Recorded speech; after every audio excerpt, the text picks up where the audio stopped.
On the 6th of April 1994, experienced cave divers Jim Bowden and Sheck Exley entered the crisp blue waters of the Zacatón Sinkhole in northeast Mexico. They were there to attempt a record-breaking dive to the very bottom of one of the deepest flooded sinkholes in the world. It was an attempt that had been months, if not years, in the planning, and it was an attempt from which, unfortunately, only one of them would return alive. Sheck Exley started diving at the age of 16.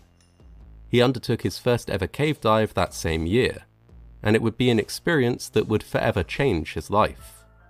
From that point on, he was hooked on cave diving, and dedicated the majority of his time to honing his skills, increasing his knowledge, and planning and executing ever more adventurous diving expeditions. Sheck was the first person in recorded history to log more than 100 cave dives, a feat he managed by the time he turned 23. During the long career that followed, he would go on to log a total of 4,000 dives, many of them technical or cave dives. His extensive experience led him to write 2 books on the subject, and also to become the first ever chairman of the cave diving section of the American National Speleological Society. He was also responsible for several innovations in safety that benefited all cave divers, including pioneering the practice of having to hand a second backup regulator. In his personal life, Sheck was greatly admired. He was described as calm, quiet, and mild-mannered by many people who met him. After working for a time in a car dealership, he settled on a career teaching mathematics at a high school in Florida. The job allowed him to travel at the weekends, and he did so often, but also spent a great deal of time on the children he educated. He was popular with his students, and often allowed them to call him on the phone if they needed help with their homework. He was respected and admired both as a teacher and by the cave diving community. As well as his intense dedication to cave diving, Sheck's personal physiology also helped him become the prolific diver he was. Over the course of many dives, it became apparent that he was unusually resistant to nitrogen narcosis, a condition that causes temporary confusion and a loss of coordination in divers who descend to great depths.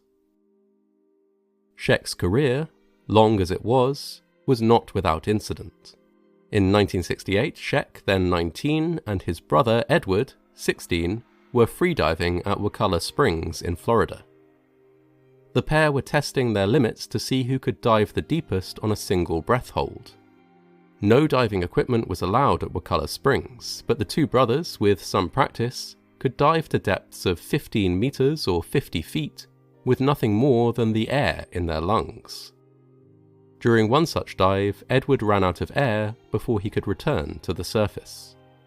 Sheck, already exhausted from repeated freedives, ran to his car to retrieve an oxygen tank he had stored there, but collapsed before he could use it to try and rescue his brother.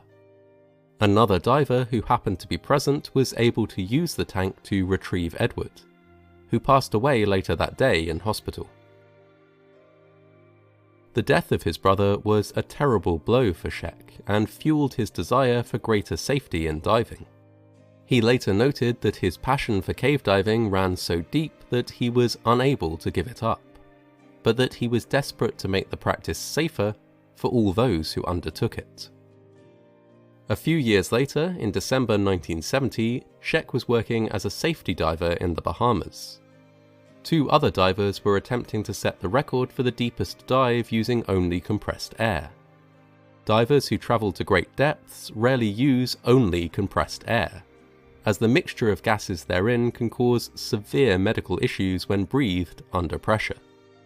Nitrogen narcosis and oxygen toxicity are just 2 of the risks that have to be considered when diving using air and not other gases.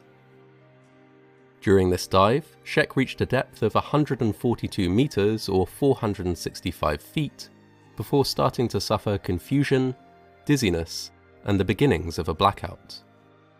With his unusual resilience, he was able to safely return to the surface. The 2 divers who were attempting to break the depth record had, however, gone deeper. They were unable to return, and passed away under the water. This experience left Sheck with a general skepticism for big, high-profile dives with commercial sponsorships and media coverage.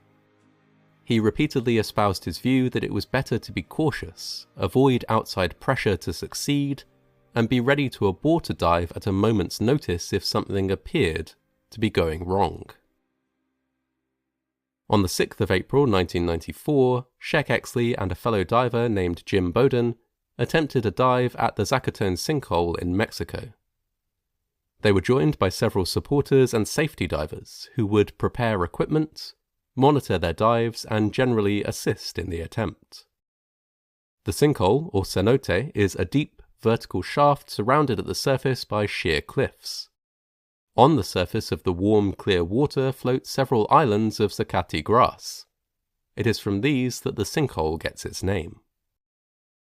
Rather than risking the sheer cliff walls above the main pool, Sheck and Jim would enter the water from a side pool and swim through a short tunnel to the main pool before beginning a rapid but carefully controlled descent to the bottom, over 300 meters or 1,000 feet below. They would descend in parallel, following separate weighted lines spaced a short distance apart.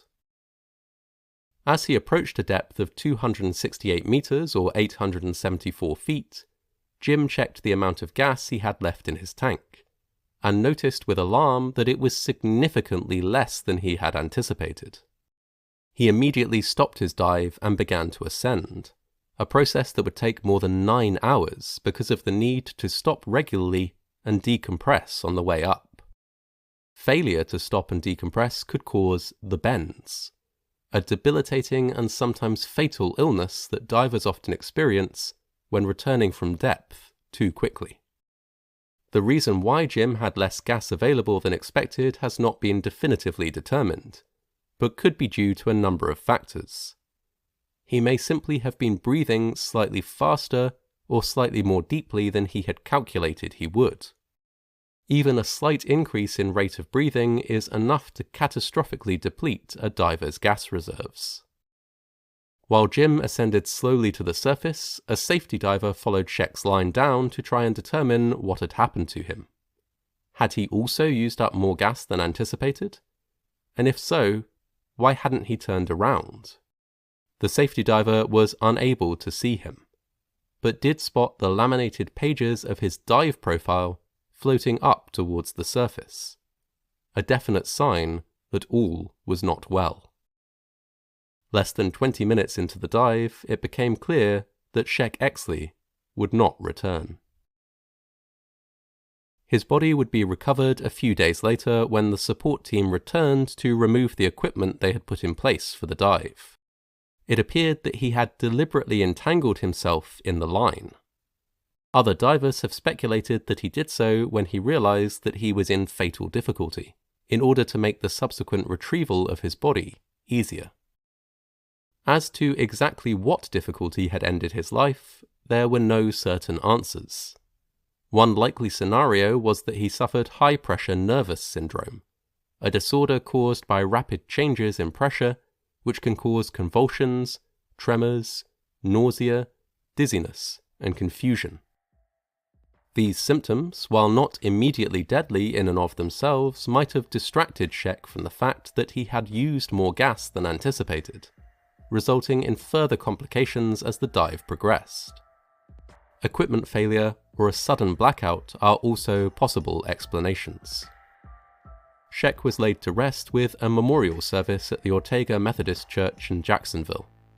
Jim Bowden, despite suffering some effects of decompression sickness, made a full recovery and continued to dive for many years.